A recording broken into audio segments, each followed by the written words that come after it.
അപ്പ എന്തോ ഇന്നൊരു അങ്കിള് മെസ്സേജ് അയച്ചില്ലേ, അപ്പൊ നിന്റെ അപ്പേനൊന്ന് എനിക്ക് തരുമോന്ന്? എന്താ ചെയ്യാ? ഞാനും അപ്പൂസും കൂടെ പണ്ട് എടത്തറ ഓഡിറ്റോറിയത്തിലെ പാപ്പിക്ക് ട്യൂഷൻ എടുക്കാൻ പോയിരുന്നു. സുൽത്താൻ ബത്തേരിയാണ്. അപ്പോൾ അവിടെ സ്കൂൾ വിട്ടിട്ടാണ് ഞങ്ങൾ രണ്ടുപേരും കൂടെ പോവുക. അപ്പൂൻ്റെ കൂടെ വരും. അപ്പോൾ ചില ദിവസങ്ങളിൽ വിശക്കുമ്പോൾ അതിൻ്റെ തൊട്ടടുത്തുള്ളൊരു ചായക്കടയിൽ പോയിട്ട് ഞങ്ങൾ ചായ കഴിക്കും. അധികവും ഓരോ പൊറോട്ടയും വാങ്ങിക്കും, ഒരു ബീഫ് കറിയും വാങ്ങിക്കും. അതാണ് ഞങ്ങൾ ചെയ്യുക. അവിടെ ഒരു ചെറിയ മോളുണ്ട്, കുഞ്ഞു വാവയാണ്. ചില ദിവസം ഈ കുഞ്ഞു വാവ എന്ത് ചെയ്യും, ഉറക്കെഴുന്നേറ്റ് വന്നിട്ട് ഞങ്ങൾ ഈ പൊറോട്ടയും ബീഫും കഴിക്കാനിരിക്കുമ്പോൾ എൻ്റെ മടി കയറിയിരിക്കും.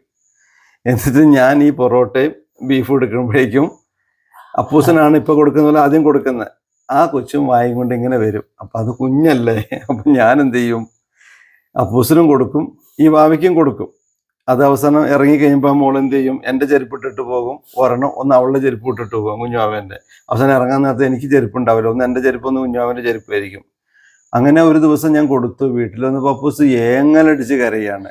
ആ കുഞ്ഞുവാവയ്ക്ക് ഞാനിത് കൊടുത്തത് അപ്പൂന് ഇഷ്ടമായില്ല. പക്ഷെ ഇപ്പോൾ വലിയ ആളായ സമയത്ത് അതിനൊക്കെ മാറ്റം വന്നു കേട്ടോ. കുറച്ച്, പൂർണ്ണമായിട്ടൊന്നും ഇല്ല. അപ്പോൾ എന്തായാലും അങ്ങനെ കമൻറ്റ് ചെയ്ത അങ്കിളിനോട് ഒരു ദിവസം വായു ഞങ്ങളുടെ കൂടെ യാത്രയിലൊക്കെ പങ്കെടുക്കാം കേട്ടോ. അപ്പോൾ യാത്രയിലൊക്കെ പങ്കെടുക്കുമ്പോൾ ഒരു കാര്യം ശ്രദ്ധിക്കണം. ഞങ്ങൾ പെട്ടെന്ന് തീരുമാനമെടുത്ത് പോയി വീഡിയോസൊക്കെ എടുത്ത് വരും. ഈ ചിലരൊക്കെ ഞങ്ങൾ കൂടെ കൂട്ടിയ സമയത്ത് ഞങ്ങൾ പെട്ടുപോയിട്ടുണ്ട്. 100 അഭിപ്രായങ്ങൾ വരും. അപ്പോൾ ഞങ്ങളുടെ കാര്യങ്ങൾ നടക്കില്ല. അപ്പോൾ അധികം അഭിപ്രായ സ്വാതന്ത്ര്യങ്ങളൊന്നുമില്ലാതെ ഞങ്ങളുടെ കൂടെ സഹകരിക്കാൻ പറ്റുമെങ്കിൽ അടിപൊളിയാ. Be happy.